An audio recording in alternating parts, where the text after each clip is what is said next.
2026 June 15 Somavathi ಅಮಾವಾಸ್ಯೆ. ಈ ದಿನ ಏನು ಮಾಡಬೇಕು ಮತ್ತು ಏನು ಮಾಡಬಾರದು? 2026ರ ಅಧಿಕ ಜ್ಯೇಷ್ಠ ಮಾಸ ಸೋಮಾವತಿ ಅಮಾವಾಸ್ಯೆಯು ಜೂನ್ 15ರಂದು ಆಚರಿಸಲಾಗುವುದು. ಶಿವ, ಲಕ್ಷ್ಮಿ ಹಾಗೂ ಪೂರ್ವಜರ ಆಶೀರ್ವಾದ ಪಡೆಯಲು ಇದು ಅತ್ಯಂತ ಶುಭ ದಿನ.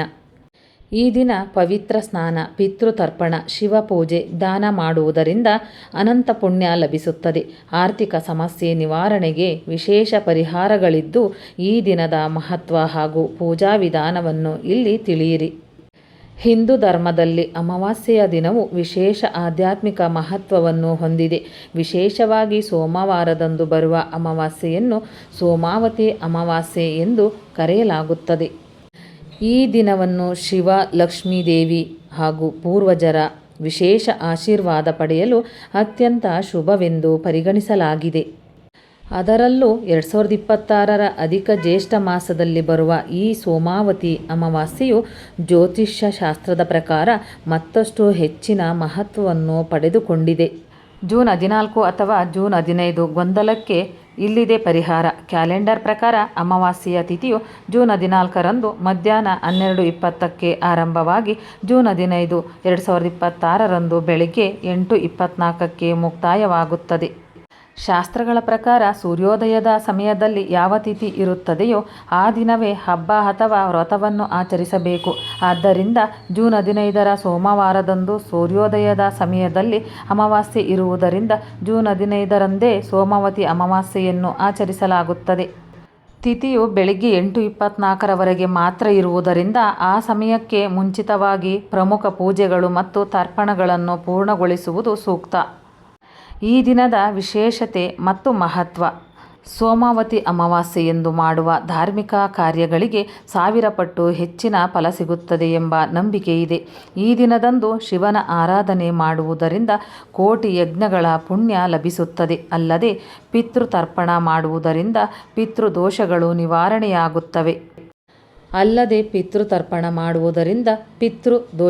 ನಿವಾರಣೆಯಾಗುತ್ತವೆ. ಪವಿತ್ರ ನದಿಯಲ್ಲಿ ಸ್ನಾನ ಮಾಡುವುದು, ದಾನ ಮಾಡುವುದು ಮತ್ತು ಮಂತ್ರಜಪ ಮಾಡುವುದರಿಂದ ಅಕ್ಷಯ ಪುಣ್ಯ ಲಭಿಸುತ್ತದೆ.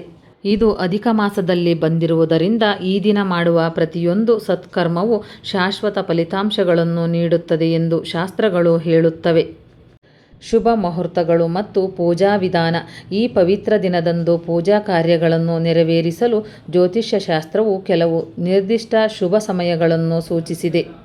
ಬ್ರಹ್ಮ ಮುಹೂರ್ತ ಬೆಳಗ್ಗೆ 4ರಿಂದ 5:30. ಈ ಸಮಯದಲ್ಲಿ ಎದ್ದು ಸ್ನಾನ ಮಾಡುವುದು ಶ್ರೇಷ್ಠ. ಪಿತೃತರ್ಪಣ ಸಮಯ ಬೆಳಗ್ಗೆ 6ರಿಂದ 8ರ ನಡುವೆ. ಪಿತೃಗಳಿಗೆ ತರ್ಪಣ ನೀಡುವುದು ಅತ್ಯಂತ ಶುಭ. ಸರಳ ಪೂಜಾ ವಿಧಾನ. ಬ್ರಹ್ಮ ಮುಹೂರ್ತದಲ್ಲಿ ಎದ್ದು ಸ್ನಾನ ಮಾಡಿ ಸ್ವಚ್ಛವಾದ ಬಟ್ಟೆಗಳನ್ನು ಧರಿಸಬೇಕು. ನಂತರ ಶಿವಲಿಂಗಕ್ಕೆ ನೀರು ಮತ್ತು ಹಾಲಿನ ಅಭಿಷೇಕ ಮಾಡಿ ಬಿಲ್ವ ದಳಗಳನ್ನು ಸಮರ್ಪಿಸಬೇಕು. ಈ ಸಮಯದಲ್ಲಿ ಓಂ ನಮಃ ಶಿವಾಯ ಮಂತ್ರವನ್ನು ಕನಿಷ್ಠ 108 ಬಾರಿ ಜಪಿಸಬೇಕು. ಬಳಿಕ ಪಿತೃದೇವತೆಗಳಿಗೆ ನೈವೇದ್ಯ ಅರ್ಪಿಸಿ ಬಡವರಿಗೆ ದಾನ ಧರ್ಮ ಮಾಡಬೇಕು. ಸಂಜೆ ಮನೆಯಲ್ಲಿ ದೀಪ ಬೆಳಗಿಸಿ ಶಿವ ಪಾರ್ವತಿಯರನ್ನು ಪ್ರಾರ್ಥಿಸಬೇಕು. ಕಷ್ಟ ನಿವಾರಣೆಗೆ ಮಾಡಬೇಕಾದ ಪ್ರಮುಖ ದಾನಗಳು. ಶಾಸ್ತ್ರಗಳ ಪ್ರಕಾರ ಸೋಮಾವತಿ ಅಮಾವಾಸ್ಯೆಯಂದು ಮಾಡುವ ದಾನಗಳು ಪೂರ್ವಜರ ಆತ್ಮಕ್ಕೆ ಶಾಂತಿ ನೀಡುವುದಲ್ಲದೆ ಶನಿದೋಷದ ಕಷ್ಟಗಳನ್ನು ಕಡಿಮೆ ಮಾಡುತ್ತದೆ. ಈ ದಿನ ಕೆಳಗಿನ ವಸ್ತುಗಳನ್ನು ದಾನ ಮಾಡುವುದು ಅತ್ಯಂತ ಮಂಗಳಕರ. ಕಪ್ಪು ಎಳ್ಳು, ಭತ್ತ ಮತ್ತು ಗೋಧಿ, ಬಟ್ಟೆಗಳು, ಛತ್ರಿ ಮತ್ತು ಪಾದರಕ್ಷೆಗಳು, ಕುಡಿಯುವ ನೀರು, ಪಾತ್ರೆಗಳು ಮತ್ತು ಅನ್ನದಾನ. ಗೋಸೇವೆ, ಹಸುಗಳಿಗೆ ಆಹಾರ ನೀಡುವುದು. ಗೊತ್ತಿಲ್ಲದೆ ಮಾಡಿದ ಪಾಪದಿಂದ ಮುಕ್ತಿ ಪಡೆಯಬೇಕೆ? ಸೋಮಾವತಿ ಅಮಾವಾಸ್ಯೆ ದಿನ ಈ ಕೆಲಸ ಮಾಡಿ. ನೀವು ತಿಳಿದೋ ತಿಳಿಯದೆಯೋ ಮಾಡಿದ ಪಾಪಗಳಿಂದ ಮುಕ್ತಿ ಪಡೆಯಲು ಬಯಸಿದರೆ ಸೋಮಾವತಿ ಅಮಾವಾಸ್ಯೆ ಅತ್ಯಂತ ಪವಿತ್ರವಾದ ದಿನವಾಗಿದೆ. ಈ ದಿನ ನೀವು ಮಾಡುವ ಪರಿಹಾರಕ್ಕೆ ಹೆಚ್ಚಿನ ಪ್ರತಿಫಲ ಸಿಗುತ್ತದೆ. ಅದಕ್ಕಾಗಿ ನೀವು ಏನು ಮಾಡಬೇಕು ಅನ್ನೋದನ್ನು ನೋಡೋಣ.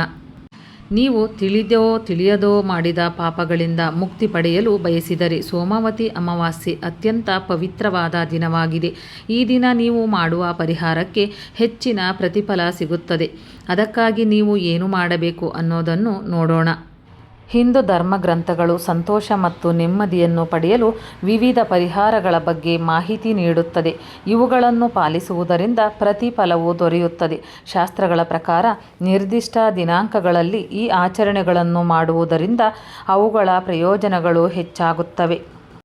ಇದೀಗ ಅಧಿಕ ಮಾಸದಲ್ಲಿ ಅಮಾವಾಸ್ಯೆ ಸೋಮವಾರ ದಿನ ಬಂದಿದ್ದು, ಈ ದಿನ ಕೆಲವು ಪರಿಹಾರಗಳನ್ನು ಮಾಡುವುದರಿಂದ ನಿಮ್ಮ ಜೀವನದಲ್ಲಿ ಎಲ್ಲವೂ ಒಳ್ಳೆಯದೇ ಆಗುತ್ತದೆ.